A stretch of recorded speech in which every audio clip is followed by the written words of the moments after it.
Hi everybody, so welcome to our third lesson on essay writing, particularly for the comparison with your Edexcel prose unit. So that's Frankenstein and the Handmaid's Tale, and today specifically we are looking at writing your essay introduction.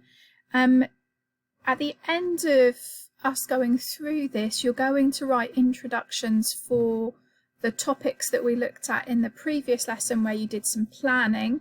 So that included victims in society, education and knowledge. So it might be that you want to go ahead now and get those plans out so that you can begin to think about them as we go through how to write your introduction.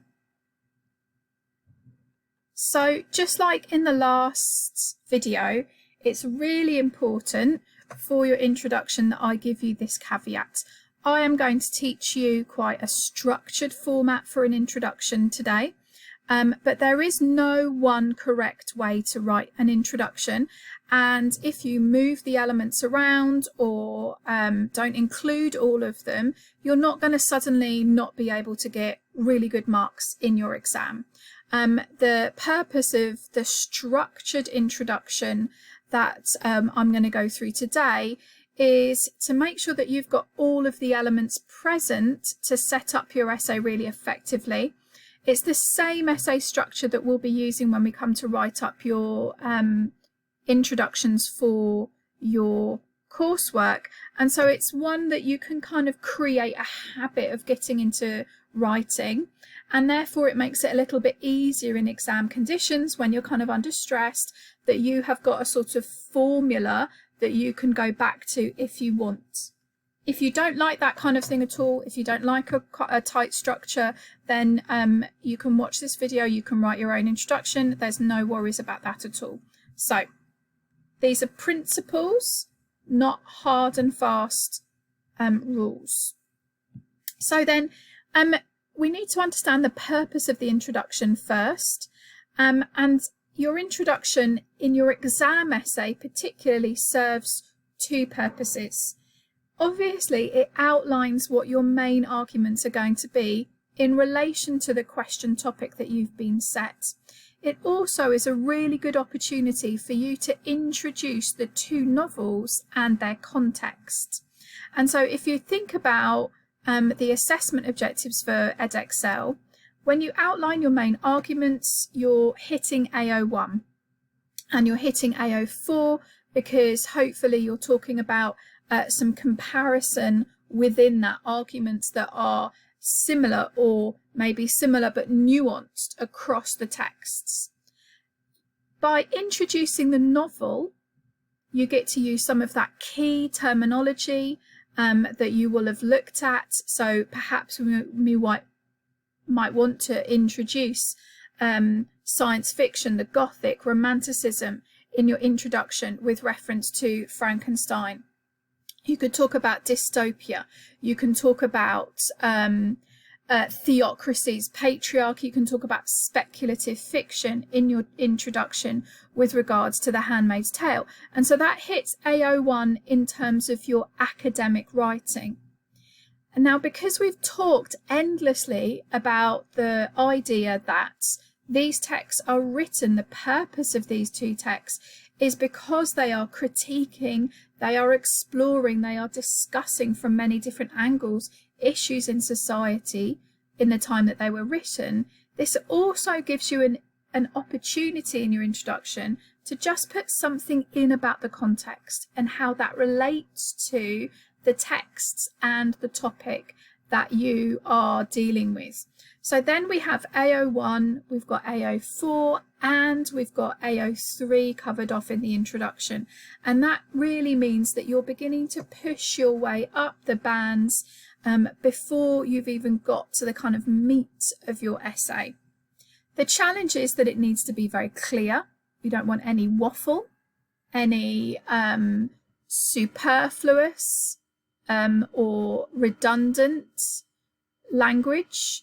It also needs to be very precise. It needs to be laser focused on what you're going to be talking about. So let's have a look at how this could work.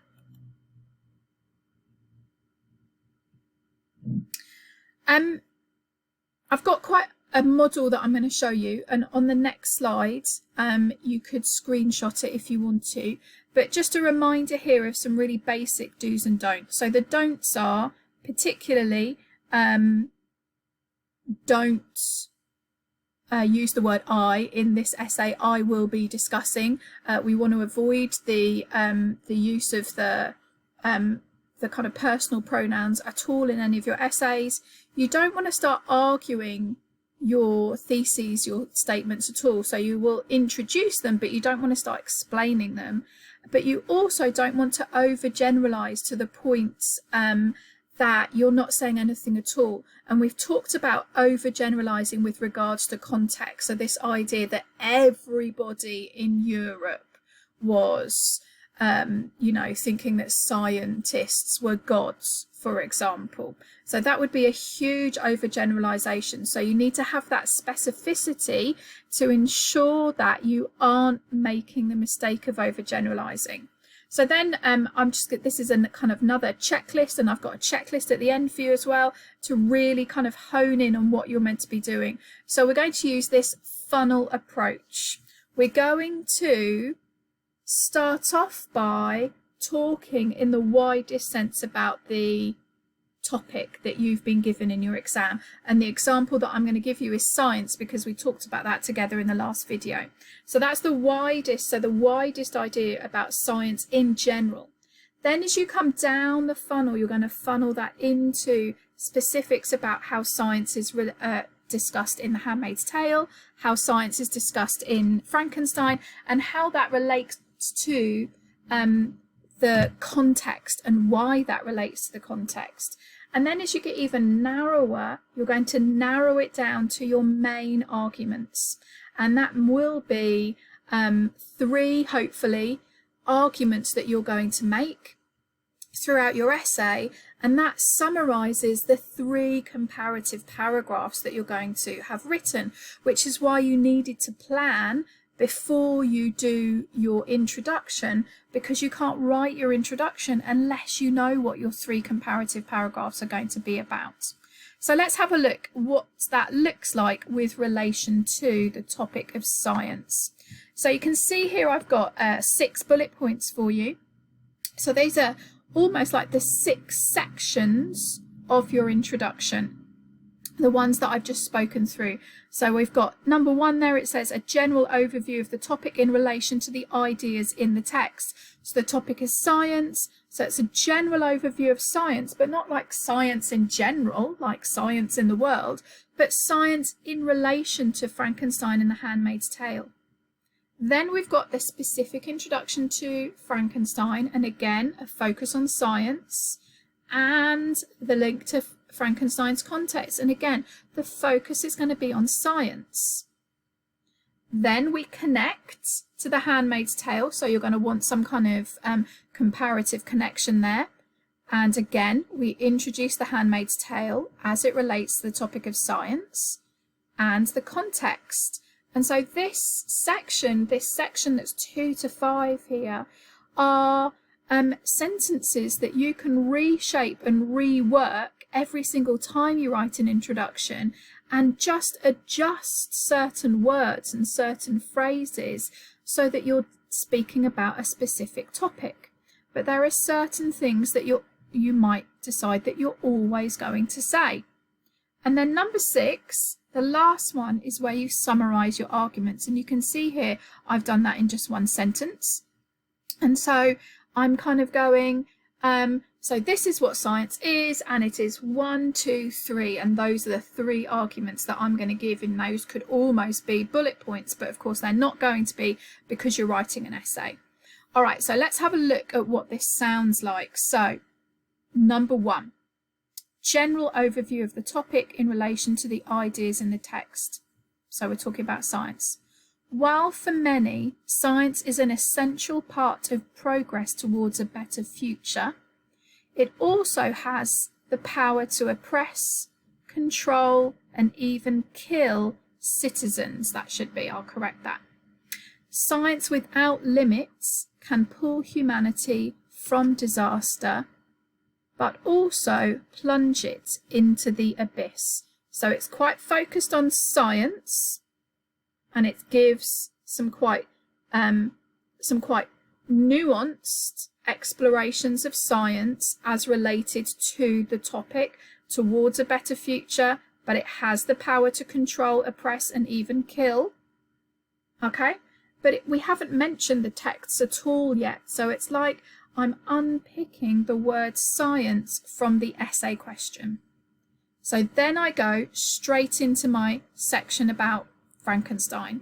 Mary Shelley's Frankenstein, conceivably the genesis of science fiction as a genre, charts Victor Frankenstein's ambition and false pride as he attempts to overcome death through his scientific endeavours. Shelley critiques the masculine-dominated Enlightenment period thinking that saw progress and advancement without limits as beneficial. So you can see here that I've given a very quick summary of the ideas in Frankenstein. I've talked about, because we're doing science and we're talking about science, so I've talked about it being the origin of science fiction. I've talked about his ambition and his false pride and his desire to overcome death as part of his scientific endeavours. And then I've linked that to the Enlightenment era thinking and this idea that science is, should be without limits. All right, so that's my introduction to the ideas and the context of Frankenstein. All right, so then we move on to The Handmaid's Tale. While Margaret Atwood's The Handmaid's Tale imagines a future in which a theocratic, patriarchal regime forces fertile women into the submissive and silenced role of childbearers for powerful men, Atwood's speculative fiction takes existing realities and shows what might happen if political power were to go unchecked. Now, what you might notice here is that we haven't outwardly mentioned anything to do with science, the word science, in the section about The Handmaid's Tale. And we know from our discussions already that science is part of the regime, it's part of the oppression, and that's why we unpicked the word science, because we can still talk about it, but it's not as overtly present as a concrete event or a concrete activity in The Handmaid's Tale as it is in Frankenstein. So we've got this this introduction to it, and we have this idea of the theocratic regime that is using science, and it's taking fertile women and creating them to be childbearers for powerful men, and that's all connected to it. And then we have this idea of existing realities shown what might happen. And so all of those things are connected because, of course, we've got the science of eugenics in our context. We've got what happens in Romania. We've got all sorts of stuff to do with the environment and theories about the birth dearth in 1980s America and Europe. So there are so many elements of context that would be key to an essay on science. So then we go into our summary of what our essay is going to be about. Science then in both of these texts is, okay, so you can see how I've just constructed that as a very simple sentence. So it could be hope in both of these texts is, or it could be rebellion in both of these texts is, and then I summarize what my 3 paragraphs are going to be about. So science in both of these texts is a force that can create hope for the future, can reimagine the creation of life, and yet without restraints it will tyrannize its victims. And that is a structure for your introduction. And like I said, if you want to, you can screenshot this screen. So let me show you another example of what those early sentences might look like. So this is the topic of powerlessness. And so before I get into introducing Frankenstein, or before I get into introducing The Handmaid's Tale, I've got the powers that oppress and limit the freedoms of individuals in society will often first silence them. whether it is through the historic systematic lack of voice or the imposition of limits of freedom of speech, it can be said that the first step towards oppression is the powerlessness that comes with silenced citizens. And so this one is quite a precise introduction to the idea of powerlessness, but as it is related to the experiences of characters in both Frankenstein and The Handmaid's Tale. And you could see then with your introduction to Frankenstein that you might talk about the silenced creature with his lack of language and his lack of identity, and to a certain extent you might then go on to talk about the voices of the women in that character who are in that text, who are often only heard through female literature such as letters. And then we would have the silencing of many voices in The Handmaid's Tale, including the handmaids themselves. All right, so I would like you, let me take you through what I want you to do first, and then I'll come back to the checklist, to write 4 introductions for the essays that we planned in our last lesson video. So we planned essays on victims in society, education and knowledge, violence and loneliness. And I want you to start with victims in society, and I want you to go back to this structure, and I want you to see how you would rework and reshape this structure to talk about victims in society, bearing in mind you will have already worked out what you would want your comparative points to be. And then you're going to see then how you can rework and reshape your introduction to keep using some of the same academic phrasing, some of the same words over and over and over again, to give you this kind of habit of academic writing in your introduction. So you're going to do 4. Here's your checklist. So have you explored the question topic? Have you introduced both of the books, giving a sense of their subject matter and the importance of context to them? So you can screenshot this slide as well.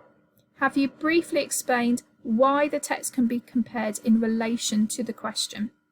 Have you set out your plan of development, what you will deal with and in what order? So when you do that final sentence, you're going to have your 3 things that you're going to say in your essay and in the order that you're going to say them in. Have you written in an academic formal style, and do your ideas flow? All right, so this is what you're going to work on. Obviously, you can go back over parts of this video as you go through writing your introductions. Once you've written your 4 introductions, please just go ahead and email them to me so that I can look at them, and I will maybe create something that we can work on improving them together. And then the next video is going to look at how you structure your comparative essay paragraph, and we're going to look at comparative thesis statements particularly. So go ahead, write your introductions, send them to me, and I'll see you next lesson.